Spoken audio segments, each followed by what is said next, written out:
siang, Assalamualaikum warahmatullahi wabarakatuh. Saya Dr. Gigi Peter Andreas.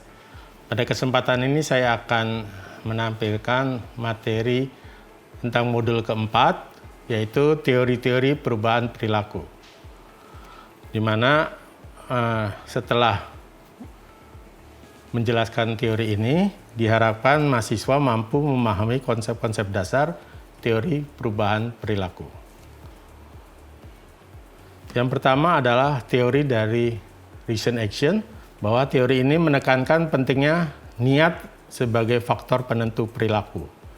Niat itu sendiri ditentukan oleh sikap, norma subjektif, dan pengendalian perilaku. Yang kedua adalah theory of behavior intention, bahwa analisis perilaku kesehatan ada 5 determinan. Yang pertama adalah behavior intention, yang kedua adalah social support atau dukungan sosial, yang ketiga adalah accessibility of information, yang keempat adalah personal autonomy, dan yang kelima adalah action situation, jadi situasi yang memungkinkan untuk bertindak. Nah, ini rumusannya dikatakan behavior merupakan atau perilaku merupakan fungsi dari behavior intention, social support, accessibility of information, personal autonomy, dan action situation. Yang ketiga adalah theory of thought and feeling, di mana WHO menganalisis bahwa yang menyebabkan seseorang berperilaku tertentu adalah yang pertama, pemikiran dan perasaan. Yang kedua adalah tokoh penting sebagai panutan. Yang ketiga adalah sumber-sumber daya atau resources. Yang keempat adalah sosial budaya atau culture. Jadi rumusan WHO ya, perilaku atau behavior merupakan fungsi dari thought and feeling, kemudian personal reference, kemudian resources, dan yang terakhir culture. Teori yang berikutnya untuk perubahan perilaku adalah teori cognitive dissonance.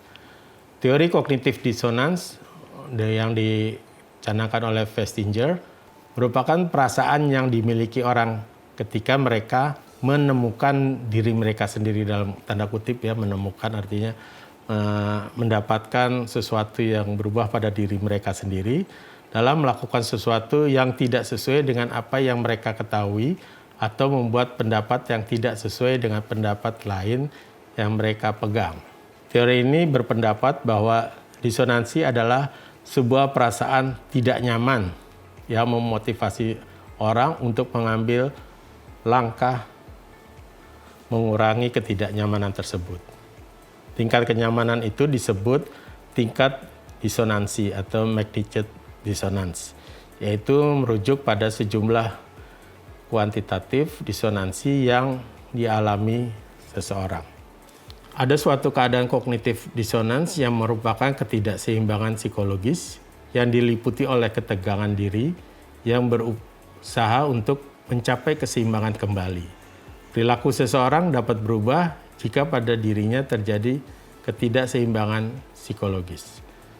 Cognitive dissonance itu sendiri adalah kesenjangan atau gap antara pendapat, keyakinan, sikap dengan perilaku yang ditunjukkan. Dissonance terjadi karena dalam diri individu terdapat elemen kognisi yang bertentangan berupa pengetahuan, pendapat, atau keyakinan. Apabila terjadi penyesuaian secara kognitif, akan ada perubahan sikap yang berujung perubahan perilaku atau dapat dikatakan ketidakseimbangan mendorong individu untuk membuat keadaan yang seimbang atau tenang secara psikologis. Dan ini bisa dicapai dengan melakukan perubahan perilaku. Konsep dan proses teori disonansi kognitif berkaitan dengan yang pertama adalah selective exposure, kedua selective attention, yang ketiga selective interpretation, dan yang keempat selective retention. Rules approach atau pendekatan hukumnya seperti apa ya? Yang pertama, teori disonansi kognitif ini menggunakan cara pandang berdasarkan pendekatan aturan atau rules approach. Ya. Pendekatan aturan atau rule approach ini berasumsi bahwa manusia terlibat dalam perilaku yang disengaja dan dituntun oleh sebuah tujuan dan mampu untuk melakukan tindakan daripada hanya sekedar terkena tindakan. Menurut James Loewe, ada 3 tipe aturan, yaitu aturan kebiasaan, aturan parametrik, dan aturan taktis. Yang keempat adalah asumsi teori disonansi kognitif. Yang pertama adalah menekankan bahwa sifat dasar manusia mementingkan keberadaan konsistensi atau stabilitas. Kedua, mengetahui jenis konsistensi yang penting bagi seseorang. Ketiga, bahwa tidak ada manusia yang merasa puas dan bahagia berada dalam keadaan disonansi karena menciptakan perasaan tidak nyaman dalam diri seseorang. Dan keempat, menyatakan bahwa rangsangan yang diciptakan oleh disonansi akan memotivasi orang untuk menghindari situasi yang menciptakan inkonsistensi tersebut dan berusaha mencari situasi yang dapat menciptakan konsistensi.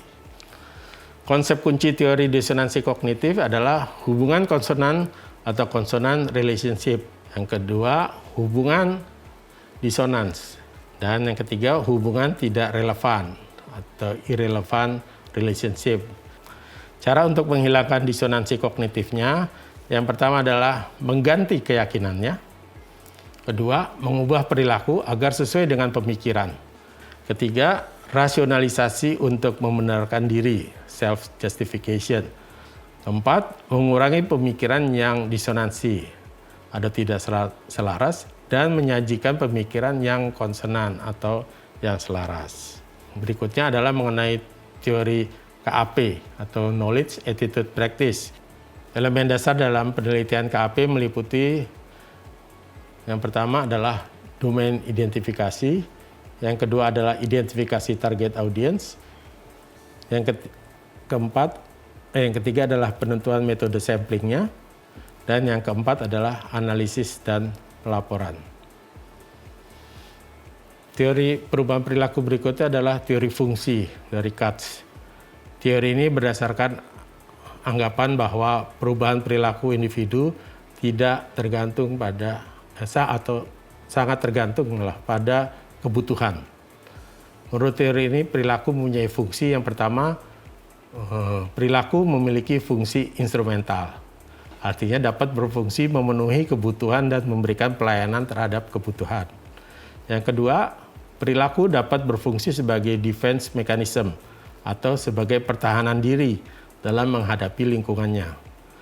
Yang ketiga, perilaku berfungsi sebagai penerima objek dan memberikan arti.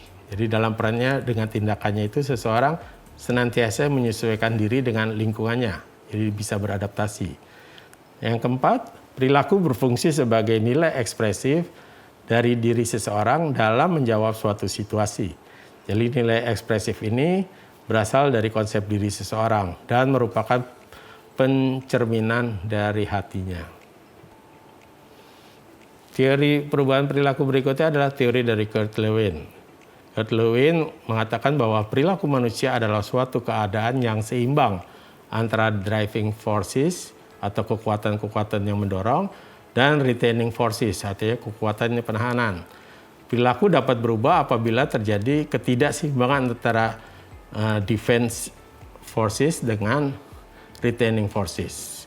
Ada 3 kemungkinan terjadi perubahan perilaku pada diri seorang, yaitu kekuatan-kekuatan pendorong itu meningkat, 2, kekuatan-kekuatan penahannya menurun, ketiga, kekuatan pendorong meningkat, kekuatan penahan menurun.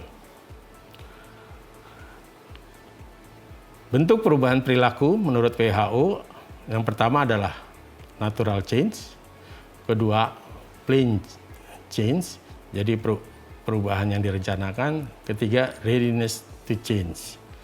Sedangkan strategi perubahan perilaku menurut WHO adalah strateginya lewat enforcement, lewat regulation, dan ketiga lewat education.